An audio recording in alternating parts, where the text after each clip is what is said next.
बाबा जी की समूह साध संगत को मेरा कोटि कोटि नमन और प्यार भरी राधा स्वामी जी। संगत जी, हमें अक्सर इस बात का विशेष ध्यान रखना चाहिए कि जब भी कोई सेवा पर जाना चाहता है तो हम उसे कभी भी सेवा पर जाने से ना रोकें। हम अगर घर वालों को सेवा पर जाने से रोकते हैं तो उन्हें उनका भार भी उठाना पड़ता है, क्योंकि गुरु घर से तो सेवा का हुक्म हो गया था। मालिक ने तो अपनी तरफ से हमें सेवा करने का हुक्म दे दिया था, लेकिन अगर हम उसे ठुकरा देते हैं तो इसमें कमी हमारी तरफ से है, गुरु की तरफ से कोई कमी नहीं है। और अगर हम खुद भी सेवा पर नहीं जाते और अपने घर वालों में से भी किसी को सेवा पर जाने से रोकते हैं और उन्हें भी नहीं जाने देते, तो उसका भार हमें चुकाना पड़ता है। क्योंकि गुरु घर की सेवा ऐसे ही किसी को नहीं मिल जाती। जिनके बहुत अच्छे कर्म होते हैं, जिन्होंने कुछ ना कुछ कमाई की होती है, वह सतगुरु, वह मालिक उसी अभ्यासी को सेवा करने का हुक्म देता है, सेवा का निमंत्रण उसके पास भेजता है। नहीं तो हम देख सकते हैं कि कुछ संगत ऐसी है जिनको चाहकर भी सेवा नहीं मिल पाती। वह सेवा करने का अवसर ढूंढते हैं, लेकिन किसी कारणवश उन्हें सेवा नहीं मिल पाती, क्योंकि गुरु घर की सेवा जिनके बहुत अच्छे भाग होते हैं उन्हीं को मिलती है। और ये बात वाणी में भी फरमाई गई है कि बिन कर्मों के सत्संग नहीं मिलता, बिना कर्मों के सेवा नहीं मिलती। जिस पर उस मालिक की दया होती है, जिसे वह अपने साथ मिलाना चाहता है, उसी को सेवा करने का अवसर देता है, उसी को वह साध संगत करने की सोबत देता है। तो संगत जी, आप जी कहते हैं कि एक सत्संगी परिवार जो कि गाजियाबाद में रहते हैं और वहाँ पर उनका कपड़े का कारोबार है और उनका बहुत अच्छा कारोबार वहाँ पर चल रहा है। लेकिन कुछ वर्ष पहले उनका कारोबार ठीक ठाक था और ना ही इतना बड़ा था, लेकिन फिर भी उस समय उन्हें किसी चीज़ की कमी नहीं हुई थी। उनका कारोबार अच्छा चलता था और वह उस समय सेवा का कोई अवसर भी नहीं छोड़ते थे। एक हफ्ते में वह गुरु घर की सेवा ज़रूर लगाते थे और उनका सेवा की तरफ ध्यान था। और उस समय उन्हें नाम की बख्शिश भी नई नई हुई थी। उसके बाद उन्होंने रूहानियत की तरफ ध्यान देना शुरू कर दिया था। वह सेवा पर जाने लगे थे, तो ऐसे ही धीरे धीरे उनका काम अच्छा चलने लगा। पहले उनकी वहाँ पर एक दुकान थी और उसके बाद उन्होंने अपनी दूसरी दुकान भी वहाँ पर खड़ी कर ली और ऐसे ही धीरे धीरे उनकी वहाँ पर 4 दुकानें हो गईं। मालिक की उन पर बहुत कृपा हो गई। तो संगत जी, जब इस दुनिया में हमारे पास हमारी ज़रूरत से ज़्यादा चीज़ें हमें मिल जाती हैं, हमारी ज़रूरत से ज़्यादा धन हमें मिल जाता है, तो हमारा ध्यान अपने आप ही रूहानियत से हट जाता है और हम इस संसार की मोह माया में पड़ जाते हैं, उसी में व्यस्त रहते हैं। तब हमारे पास मालिक के लिए समय नहीं निकल पाता और हमारा ध्यान उस तरफ से हट जाता है। तो ऐसा ही उनके साथ भी हुआ।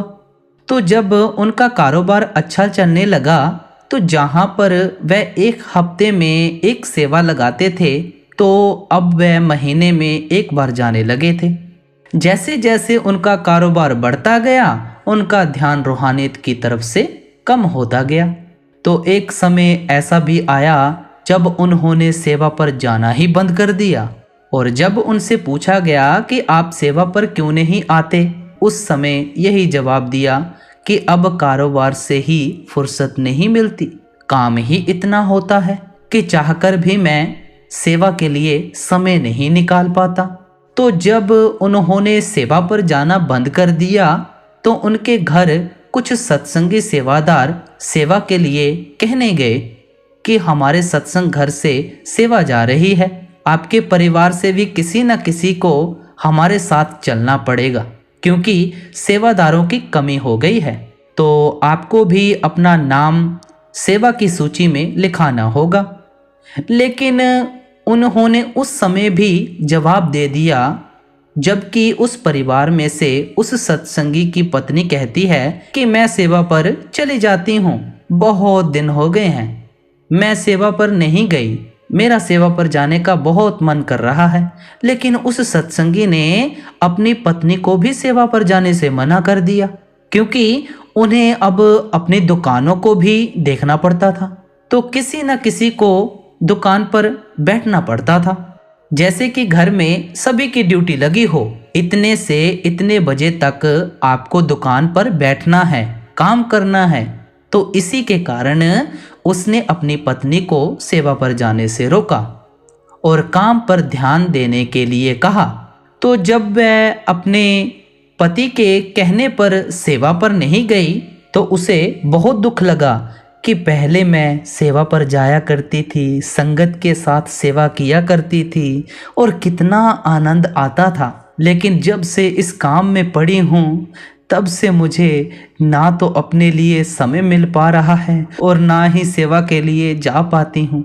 तो उसके अंदर एक रोष पैदा हो गया और वह अंदर ही अंदर सतगुरु से अरदास कर रही थी कि मुझ पर भी कृपा करें, मुझे भी अपनी सेवा में शामिल करें। वह अपने पति से नाराज भी थी क्योंकि उसने उसको सेवा पर नहीं जाने दिया। तो उसके कुछ दिनों बाद उन्हें एक बड़ा ऑर्डर मिलता है और वह बहुत खुश होते हैं क्योंकि उसमें उनका बहुत मुनाफा होता है। लेकिन ऐसा नहीं हो पाता क्योंकि जिन्होंने उन्हें वे ऑर्डर दिया होता है वे उसको कैंसिल कर देते हैं और किसी दूसरे डीलर को वह ऑर्डर दे देते हैं। और जब वह इसकी बात उनसे करते हैं तो वह इसकी कोई खास वजह नहीं बताते और ऑर्डर कैंसिल कर किसी दूसरे डीलर को दे देते हैं। तो अपने साथ ऐसा हुआ देख वह दुखी होते हैं कि इतना बड़ा ऑर्डर मिला था और फिर कैंसिल हो गया, ऐसे कैसे हो सकता है, क्योंकि हमारे साथ तो ऐसा कभी नहीं हुआ। लोग हम पर विश्वास करते हैं और विश्वास कर कर ही हमको ऑर्डर देते हैं और आज तक कभी भी कोई ऑर्डर कैंसिल नहीं हुआ। ये तो हमारे साथ पहली बार हुआ है। कितना बड़ा ऑर्डर हमें मिला और उसके अगले ही दिन वह ऑर्डर कैंसिल कर दिया गया। तो संगत जी, वह सत्संगी जिसकी दुकानें होती हैं वह थोड़ा परेशान हो जाता है और दुखी होकर घर लौटता है। तो जब उसकी पत्नी उसे परेशान देखती है तो वह अपने पति के पास जाकर बैठ जाती है और उनके परेशान होने का कारण पूछती है। तो वह कहता है कि मुझे एक बड़ा ऑर्डर मिला और फिर वह कैंसिल कर दिया गया और इसी बात की मुझे हैरानी हो रही है। और दूसरी बात यह है कि ऑर्डर कैंसिल कर कर मेरे साथ इस शहर में जो दूसरी दुकानें हैं उनको दे दिया गया। उनकी पत्नी को सतगुरु का ये इशारा समझ में आ जाता है कि हमारे साथ ऐसा क्यों हुआ है और वह ये बात समझ जाती है कि कुछ दिन पहले मुझे सेवा का हुक्म हुआ था और उन्होंने मुझे सेवा पर जाने से मना कर दिया, लेकिन मेरे अंदर सेवा पर जाने की तड़प थी, सेवा पर जाने की चाहत थी। तो शायद इसलिए सतगुरु हमें इशारा दे रहे हैं कि भाई दुनिया के काम काजों में इतने भी मस्त ना हो जाओ कि रूहानियत को ही भूल जाओ। ठीक है कि हमें दुनिया के कार विहार भी करने हैं, काम धंधे भी करने हैं, लेकिन हमें इतना भी व्यस्त नहीं होना है कि हम गुरु के लिए समय ना निकाल पाएं, अपने सतगुरु के लिए समय ना निकाल पाए। और इसलिए सतगुरु ने हमें ये इशारा दिया है और वह अपने पति से कहती हैं कि आप पहले हफ्ते में एक सेवा लगाते थे और उसके बाद आपने सेवा पर जाना बिल्कुल ही बंद कर दिया। जबकि आप जब पहले सेवा पर जाते थे तब भी हमारा कारोबार अच्छा चलता था, हमें कभी भी किसी चीज़ की कमी नहीं हुई थी। सतगुरु ने कभी किसी चीज़ की कमी होने ही नहीं दी थी। लोग हमारे घर आकर हमें ऑर्डर दे जाया करते थे। लेकिन जब आपने सेवा पर जाना बिल्कुल ही बंद कर दिया, वह भी इसलिए क्योंकि आप पर बहुत काम पड़ने लगा और आप काम में व्यस्त रहने लगे। तो जब आपके साथ ऐसा हुआ और फिर सतगुरु ने हमारे घर सेवादारों के रूप में आकर हमें सेवा पर आने का निमंत्रण दिया, तो हमने वह भी ठुकरा दिया। तो इसलिए हमारे साथ ही ये हुआ है। सतगुरु हमें ये समझाना चाहते हैं कि भाई, हमें धन दौलत से इतना प्यार नहीं पाना चाहिए जो हमसे हमारी सेवा ही छीन ले, जो हमसे हमारा सत्संग ही छीन ले। और जब ऐसा होने लग जाए तो हमें सावधान हो जाना चाहिए, क्योंकि ये हमारा मन ही है जो हमारे साथ खेल खेल रहा होता है, हमें दुनिया में उलझाने की कोशिश करता है। इसलिए तो अक्सर सतगुरु फरमाते हैं कि भाई, रोज भजन बंदगी में बैठा करो ताकि आपको रोज उस मालिक की याद आए और आपके अंदर उसकी याद बनी रहे, ताकि आप उसे भूल ना सकें। इसलिए रोजाना भजन बंदगी करने के लिए बोला जाता है।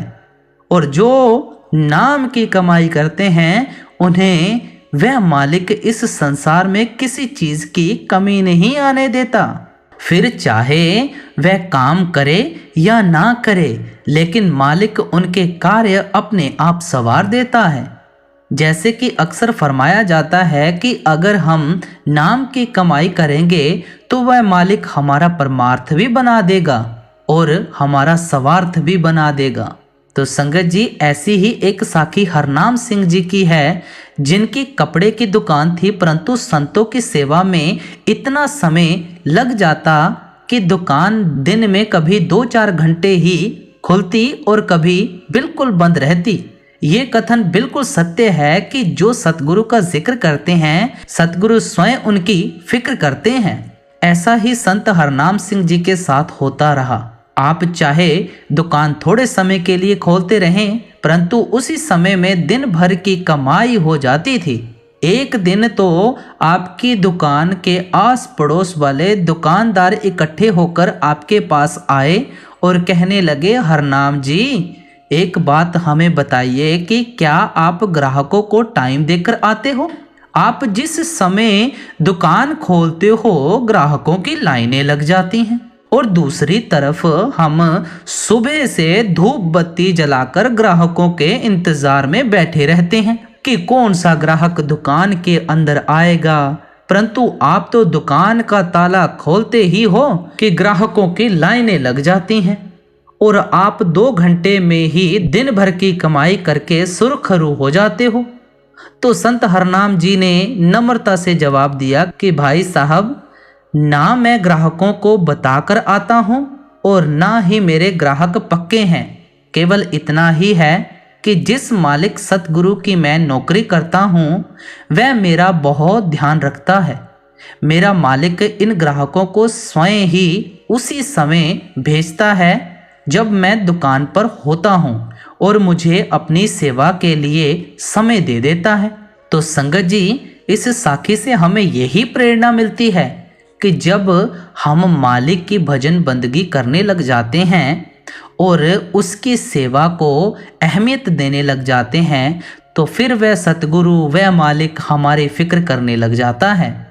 तो संगत जी, जब भी हमें लगे कि हम दुनिया के काम काजों में ज़्यादा व्यस्त रहने लग गए हैं और रूहानियत से दूर होते जा रहे हैं, तो हमें सावधान हो जाना चाहिए, क्योंकि हम जो दुनिया में करते हैं वह हमारे लेखे में नहीं लिखा जाएगा, लेकिन जो हमने रूहानियत के इस मार्ग पर चलकर किया होगा और जो भी हम करेंगे वह हमारे हिसाब में लिखा जाएगा और अंतिम समय वही सुहाई होगा और दुनिया की कोई भी चीज़ उस समय हमारे साथ नहीं जा सकती और ना ही हम उसे ले जा सकते हैं। अगर जाएगा तो केवल गुरु का नाम जाएगा, गुरु घर की हुई सेवा जाएगी। तो हमें बिल्कुल सावधान हो जाना चाहिए। जब भी हमारा ख्याल बिखरे, हम अपने ख्याल को इकट्ठा करके परमार्थ में लगाएं। दुनियादारी में रहते हुए काम काज ज़रूर करें, लेकिन ज़्यादातर अपना समय परमार्थ में लगाएं, क्योंकि जो मिलेगा भजन बंदगी से मिलेगा, सेवा करने से मिलेगा, बाकी तो फिजूल है। तो सोच विचार हमें करनी चाहिए कि हमने दुनियादारी के कामकाज में व्यस्त होना है या परमार्थ को समय देना है, भजन बंदगी को समय देना है। तो आज की इस साखी को सुनाने के बाद हम आपसे इजाज़त लेते हैं। मिलते हैं एक और नई प्यारी सी साखी के साथ। सभी को बाबा जी की तरफ से बहुत बहुत प्यार और आशीर्वाद। राधा स्वामी जी।